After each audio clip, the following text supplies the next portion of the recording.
પ્રભુ ઈસુની જય મિત્રો.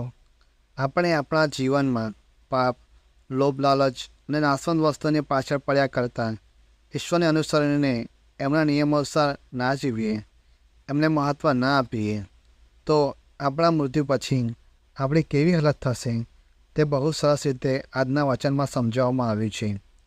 જે લોકો પરમેશ્વરમાં પ્રભુ ઈશ્વરમાં માને છે તે લોકો માનવ પુત્રના આગમનમાં માને છે અને એટલે એ લોકો સ્વર્ગ અને નરકમાં પણ માને છે. જો મૃત્યુ પછી આપણે નરકમાં ના જવું હોય તો મારા વાલા મિત્રો, આ વચનને ધ્યાનથી સમજો અને એને પોતાના જીવનમાં ઉતારજો, કેમ કે પ્રભુ ઈસુ બધી રીતે આપણને ચેતવણી આપે છે. પછી એવું ના થાય કે પ્રભુ તમે અમને પહેલાં જાણ કેમ ના કરી. તો ચાલો આપણે આજનું વાંચન શરૂ કરીએ. અમારી આ યુટ્યુબ ચેનલને સબસ્ક્રાઈબ કરવા માટે વિનંતી છે અને વિડીયો સારા લાગે તો લાઈક અને શેર કરવા માટે વિનંતી છે. આજનો વિડીયો આપણે અહીં શરૂ કરીએ છીએ. પ્રભુ ઈસુનું વચન, સંત લુકકૃત શુભ સંદેશ, અધ્યાય 16, કડી 19-31. એક શ્રીમંત હતો. તે મખમલના વસ્ત્રો અને ઝીણામાજડી મલમલ પહેરતો અને રોજ બારે દબદબાથી જાફત ઉડાવતો. તેના આંગણામાં લાજરસ નામે એક ગરીબ માણસ પડી રહ્યો હતો. તેણે આખા શરીરે ધારા પડેલા હતા. એ શ્રીમંતના બાણામાંથી પડેલી એઠવાડથી પેટ ભરવા તે તલસતો હતો. કૂતરા સુદ્ધા આવીને તેને ધારા ચાટી જતા હતા.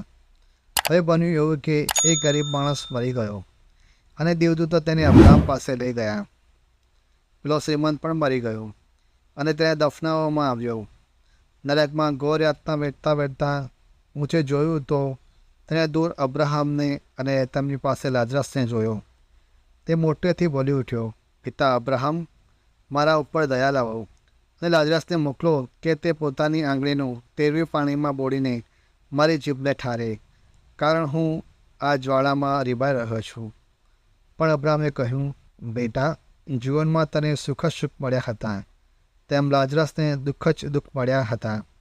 તે તું યાદ કર.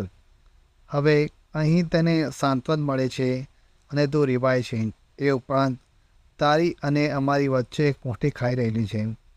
તેથી અમારી બાજુએથી કોઈ તારી બાજુ આવવા ઈચ્છે તો ન આવી શકે, અથવા તારી બાજુએથી કોઈ અમારી બાજુ આવવા ઈચ્છે તો ઓળંગી ના શકે.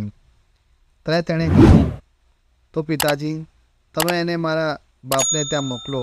મારે 5 ભાઈઓ છે. એ જઈને તેમની બધી વાત કહીને ચિતવે, નહીં તો તેઓ પણ આ યાતનાભર્યા સ્થાનમાં આવશે. પણ અબ્રાહમે કહ્યું, એ લોકો પાસે મોશે અને પૈગંબરો છે જ, તેમનું સાંભળે. પણ તેણે કહ્યું, ના ના પિતા અબ્રાહમ, એના કરતાં મૃત્યુ પામેલામાંથી જો કોઈ તેમની પાસે જાય તો એ લોકો પશ્ચાતાપ કરશે. અબ્રાહમે જવાબ આપ્યો, જો તેઓ મોશેનું અને પૈગંબરો નહીં સાંભળતા હોય તો મૃત્યુ પામેલામાંથી કોઈ સજીવન થાય તો એ તેઓ સમજવાના નથી.